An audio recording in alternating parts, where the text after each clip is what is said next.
This is the first time I'm like sitting down and introducing myself like officially. Feels a bit like I'm back in class and the teachers just said, let's go around the room and introduce ourselves. Literally one of my least favorite experiences as an introvert. But anyway, my name is JVNKS. That's how you say it. That's how you spell it. And I go by Jenks on the internet. And Jenks is spelled like this. Why? Because, moving on. I wanted to talk a little bit about my personal experience with the creative process and where I am with it right now. Specifically, my art style and just the idea of having an art style.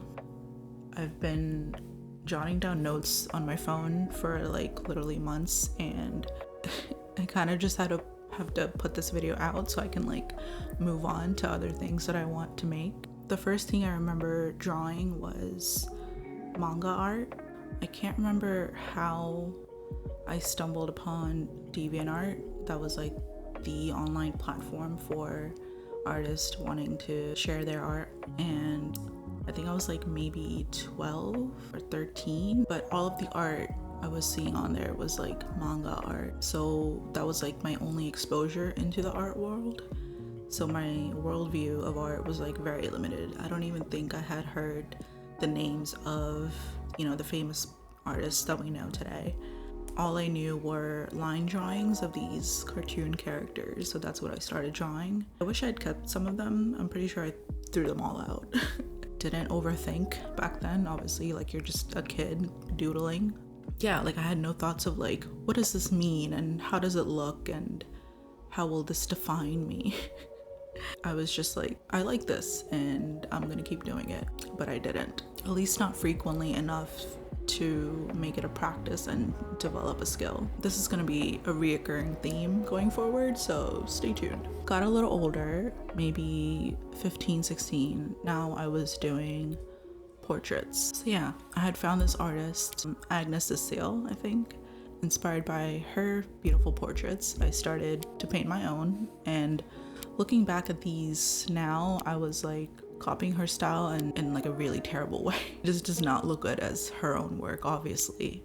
Skipping quite a few years now, I had an associate's degree in studio arts, through which I took classes in all kinds of art: painting, drawing, ceramics, photography, and I made all of these random pieces of art, obviously as a result of just like having assignments. So it never really felt like I was making art just out of like my true passion.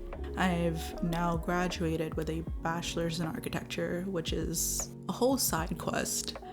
It's funny calling it a side quest when that's like my main day job right now. Having graduated, and we graduated in 2020, which, what a year to do that in. I was feeling drained in a lot of ways. Like I just spent 5 years just immersed in architectural academia. So at this point, like it had been like a significant amount of years where I had just gone without making art for fun. And I was like also just very, very depressed. I needed something to like spark that soul that just wanted to make stuff. I started an official art account on Instagram, but I wanted to really dedicate time and energy into finding artists that really inspired me and channel that into just making art again. A lot of the work that I was looking at and feeling inspired by was illustration and not like fine art, which was like all that I was exposed to during school. That opened me up into like the whole world of illustration. It started with children's illustration and then just illustration in general. So that really had me excited, and I started actually making a lot of art digitally. I got an iPad, downloaded Procreate, and just got to making stuff. I thought it would be sort of a crutch since I'm like venturing into a new territory. I could undo my mistakes and it would be fine. I also really got into graphic design and really got into animation, how to draw animated characters. So now at this point, my worldview of art was way too broad. I was feeling pulled in a lot of different directions, which like did not help my ADHD brain and decision paralysis. So I didn't know like what to focus on, because like a lot of different type of art and a lot of different mediums drew me in. I had no idea like what I wanted to make and what I even liked making. So I did Peachtober for the first time, which is just a prompt list created by Furry Little Peach during the month of October when everyone does Arttober. And I try to do like each artwork differently just to figure out what I would want my style to be. What the hell, like I even like painting, like down to the subject matter. And I ended up disliking a lot of it because one, I was burnt out from working full-time and doing an artwork every single day. Some of them I like ended up making haphazardly, just like threw something together, and I was at that time I was like, yeah, okay, this looks good. And then looking back now, I'm like, that is atrocious. Absolutely not. Around that same time though, I had started drawing these solitude series, again inspired by children's illustration, but keeping it a little bit mysterious and sci-fi, which is like one of my favorite genres of film. Speaking of film, another thing I felt drawn to, like I've been wanting to make videos for ever, and so I was like, do I start that now or do I try to focus on painting and figuring out what the hell I like want to do? Fun times in my brain, really. And then I just stopped making art. This is like a reoccurring thing. Like I go through bursts of inspiration where I would make like 1 to 10 things and then stop for months and months. And this happened like every time I was like hyper focused on a specific style of art or just specific way of making things, where I would think, oh, I found it. I found what speaks to me and this is what I'm gonna make from now on. And then I would stop because, you know, life got overwhelming and sad. I got to the point basically where I would only make art during the month of October when, you know, a lot of artists are doing the Arttober challenge. So after I made all those pieces for Peachtober 2021, I didn't really come to a conclusion. I had no like aha moment of like, oh, I got it, I figured it out. And I was kind of bummed. Like I was like, this was supposed to work, like what happened? I decided to just like isolate my favorites. There was like a hint of cohesion, just like a tiny thing that I could kind of see, and still wasn't sure like what to call it or how to even replicate it, but you know, this is what I noticed. High contrast, deep saturated colors, big defined shapes, and visual texture and transparency. Those characteristics I found really interesting in my own work, and I decided to just stick to looking at my own work because I had consumed so many other people's work like for so long. I was kind of going crazy. I was looking at too many things, so I kind of just wanted to limit myself to just looking at my work. So October 2023, I attempted to like replicate those characteristics that I like to see in my past work. I felt like for the first time I was making something authentic to me versus before where I felt like I was making a version of like someone else's work. I ended up making some of my favorite work and maybe the most top tier thing I have painted to date. This bad boy is like, it's perfection to me, okay? While painting this, I like made up this little character called Rem. But yeah, I was like really happy. Like I didn't love everything that I painted, but for the first time there was even more cohesion with everything that I made. Then the next time I painted was this painting for Krangbin, and I attempted to like implement the way I made these Peachtober prompts I was struggling with it because it was also a different medium. I was using oil paints instead of gouache. I was battling what this painting wanted to be and what I was like trying to turn it into. So I decided to just like let it be itself. I was trying not to force it to look like something I had done before.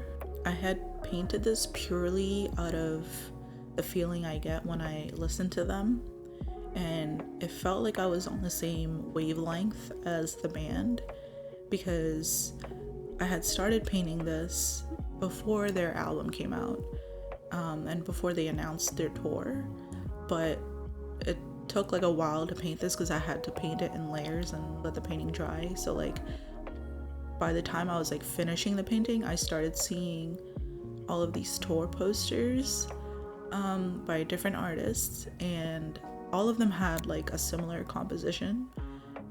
They all had like a window and then a view out of it, and the view is usually like the city or place that they are performing in. All like illustration and done in each artist's like individual style. And it was just like really cool to see that something I came up with in my head was actually on the same like frequency as like all these other artists and the band. And had I had forced it to be another composition or whatever, it wouldn't have looked like it belonged with, you know, these series. So back to the painting. I was having this internal dilemma where I thought that I had finally found it, and now I was dealing with making something new that didn't totally look like my past work. Now I was like, did I lose it? Like, and I basically like didn't want to let that keep stopping me from keep making art. So October 2024, I didn't want to hold myself to any constraints. I just wanted to like make what I want to make and how I want to make it, regardless of like what style it turned out to be in, or if it looked like someone else's work, or any of these like external pressures. So I went back to this character I created called Rem. I don't know that like this is all I want my work to be, but I want to let like my inner child make this stuff when it wants to and not judge it. Because I had gone through these random bursts of making art and stopping, it felt like I was starting completely over every time I wanted to make something again. So how was I ever going to figure out what my style is? And, you know, while questioning that, I was also questioning whether if I had, or if I'm even capable of any like true artistic invention, when a lot of the stuff that I've made resemble the works of other artists who have already developed and improved upon their artistic language. But looking at like all of my work at a macro level, there is a sense of me in each work that I make and the time that I made it in. I have been striving for originality when it's the feeling of authenticity that gives meaning to my work. On top of that, I've been like breaking my brain because of this internalized pressure I put on myself. Like, this piece of work that I am making will define me and all that I am for like the rest of my life. Like, it's like, no, it won't, you maniac. How my work is perceived is not up to me. Does my work feel like me? That is the important question. And if the answer is yes, then to hell with like how it's perceived. It doesn't really matter that these two works of art look like they've been made by two different people. We think all the artists that we've come to revere have found their definitive style and like repeated it their entire lives. That's not the case. It only seems that way because they did something unconventional for their time and became to be recognized for it.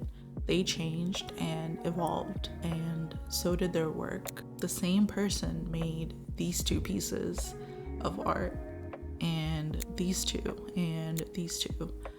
Coming to terms with accepting that what I like making now won't be what I like making a month from now or a year from now. I'm allowed to go from making a cute little children's illustration to a sick-ass X-Men poster because that's what I like and that's me. I contain multitudes, okay? Yeah, I don't think there's like a conclusion to this video. These are just my thoughts on the idea of having an art style. And if you've also been feeling down on yourself for being unoriginal, know that there's nothing new under the sun. Everything comes from something. It's much more important that you are authentic to yourself than truly original.